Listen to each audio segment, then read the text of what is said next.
The news traveled faster than light across the galactic communication network, spreading from system to system like a shockwave through the fabric of space itself.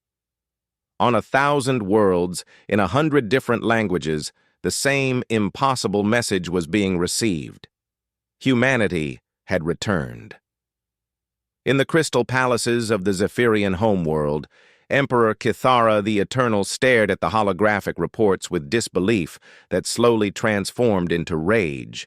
His crystalline features, normally calm and serene, flickered with angry light as he absorbed the full scope of the disaster. "Explain to me," he said to the trembling council members assembled before his throne, "how an entire fleet was defeated by extinct primitives hiding in asteroids." High Admiral Zixtan, veteran of 100 successful campaigns, found himself struggling for words. "Your Magnificence, the reports suggest the humans have developed technology beyond our understanding. Their weapons appear to destabilize matter at the quantum level, and their ships can phase in and out of reality itself." "Technology does not appear overnight," the Emperor snarled. "You tell me these refugees have spent 2 centuries developing weapons that our greatest scientists have never imagined. How is this possible?" But the answer was becoming clear as more intelligence reports arrived from across the galaxy. The humans had not simply survived in hiding, they had transformed themselves into something unprecedented. Cut off from the rest of galactic civilization, they had been forced to develop completely new approaches to technology, warfare, and survival. On the Vraxian homeworld, Counselor Thex studied the tactical reports with growing amazement. The Vraxians were known throughout the galaxy for their analytical minds and strategic thinking, but even their best military theorists were struggling to understand what had happened. "Look at this battle pattern," Thex pointed to the holographic display showing the human fleet's movements. "They didn't just win the engagement, they executed it with perfect precision. Every ship movement, every weapon deployment, everything was calculated to achieve maximum effect with minimal resources." Her aide, a young Vraxian named Klex, highlighted another aspect of the battle. "Notice how they avoided unnecessary casualties, even among their enemies. The Zephyrians were defeated and captured, not massacred." This suggests a level of strategic thinking focused on long-term goals rather than simple revenge. This observation was being made across the galaxy as alien civilizations studied the human tactics. The conquest of the Kepler 442 system had been executed with a level of precision and restraint that suggested the humans were thinking several moves ahead.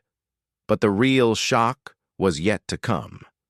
3 days after the battle, as the galaxy was still processing the news of humanity's return, another report arrived that changed everything.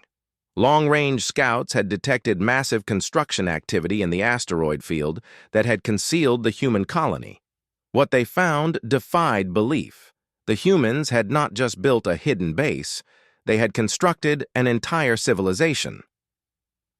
The asteroid belt contained shipyards larger than anything the Zephyrians possessed, research facilities that dwarfed the greatest universities in known space, and manufacturing centers capable of producing technology that existed nowhere else in the galaxy.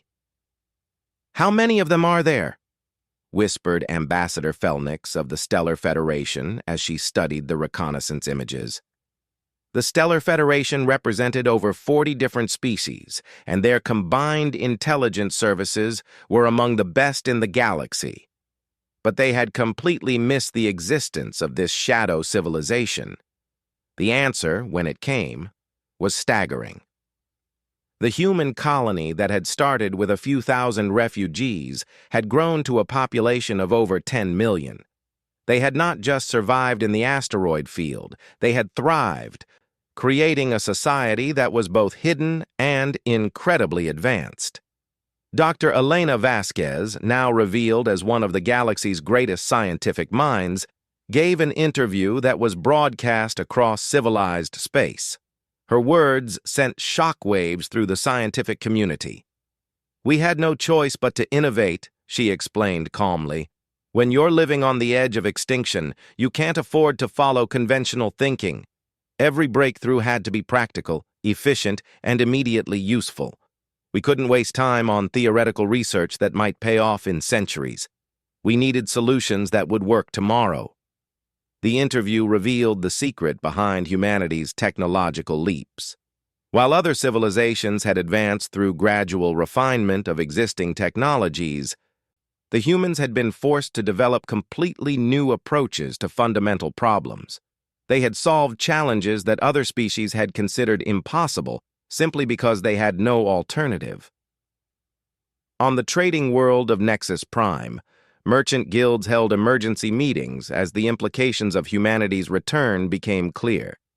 The humans had demonstrated technological capabilities that could revolutionize trade, manufacturing, and transportation throughout the galaxy.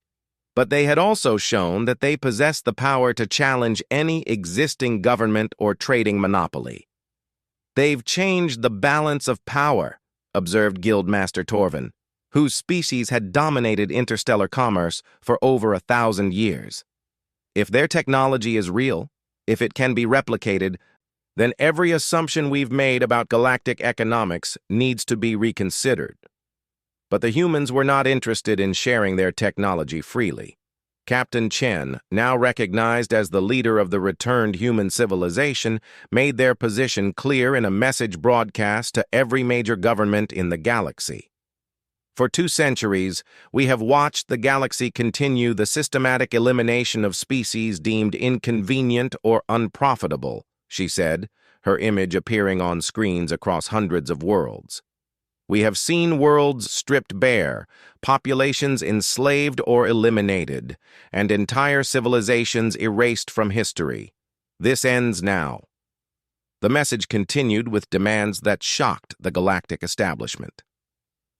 The humans were not simply announcing their return, they were challenging the fundamental structure of galactic civilization.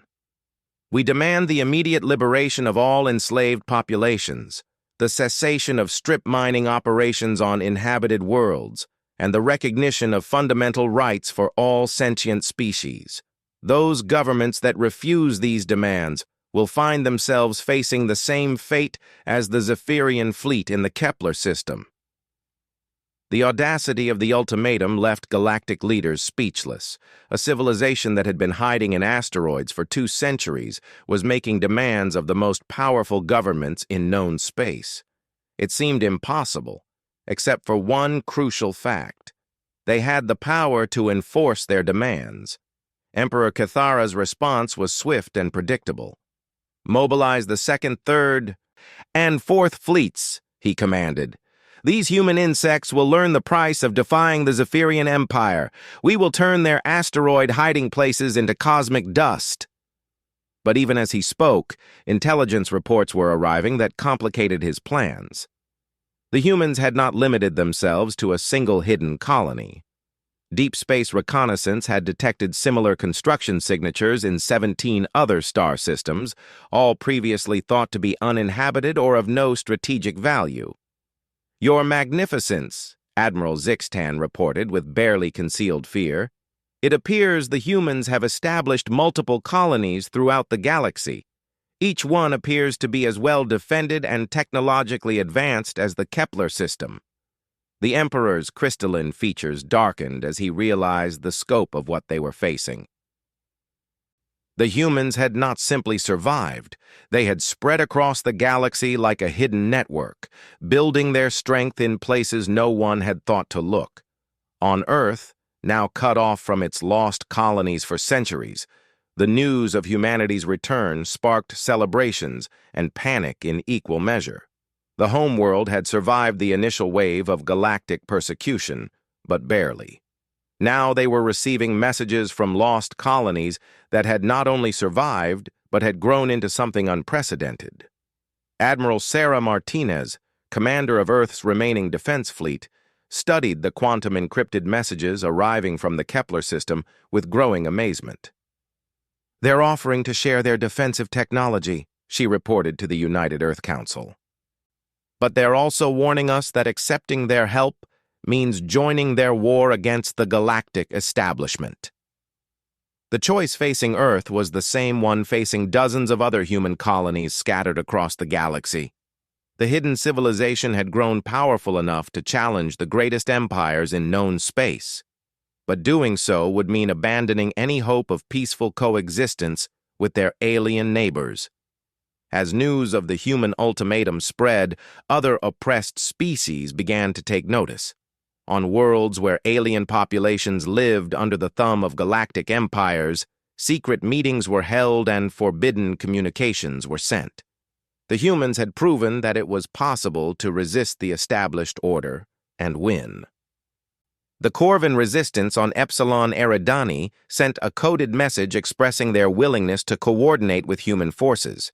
The aquatic Delphi of the Tau Ceti system began sabotaging Zephyrian mining operations. Across the galaxy, populations that had accepted their subjugation for generations began to remember what freedom looked like. But the galactic establishment was not prepared to surrender without a fight. The Stellar Federation called an emergency session to coordinate a response to the human threat. The Vraxian Confederacy began mobilizing their vast fleets. Even ancient rivals started discussing military alliances against the common threat. "They're forcing us to choose," observed Chancellor Vexlar of the Centauri Alliance during a closed-door meeting of galactic leaders. "Either we accept their demands and fundamentally restructure galactic civilization, or we unite against them and risk a war that could destroy us all." The War Council that formed included representatives from over a dozen major civilizations. Their combined fleets numbered in the tens of thousands, with technological capabilities that should have overwhelmed any possible human resistance. But the memory of the Kepler system's fall haunted every strategic discussion. "We need to understand their technology before we can defeat it," insisted Dr. Moltar, the galaxy's leading expert on quantum mechanics. "Their weapons appear to be based on principles we've never encountered.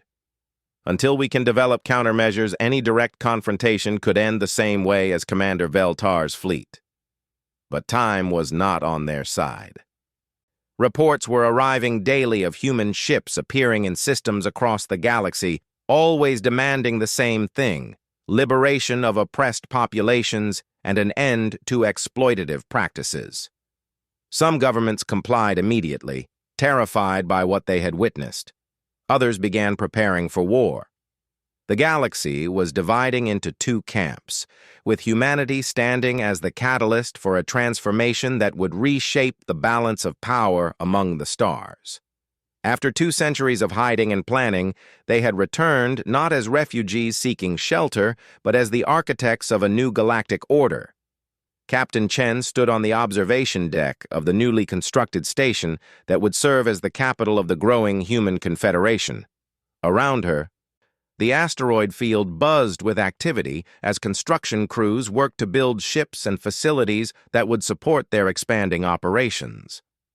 "The galaxy thought it had eliminated us," she reflected to Dr. Vasquez, who had joined her to watch the construction work. "Instead, it created exactly the enemy it feared most: humans who had nothing left to lose and 2 centuries to prepare for revenge."